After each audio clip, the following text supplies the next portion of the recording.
Une fois que les femmes sont là, globalement, ça se passe bien. La problématique, c'est de les faire venir.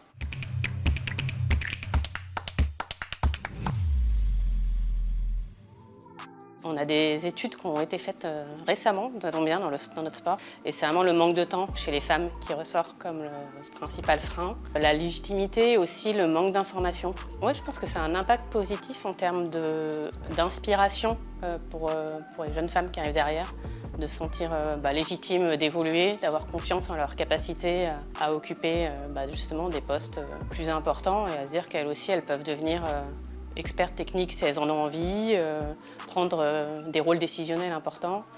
Et je trouve que c'est surtout pour ça que c'est bien qu'on fasse monter les femmes en compétences. Pour l'instant, on a du mal à remplir en tout cas ces quotas-là.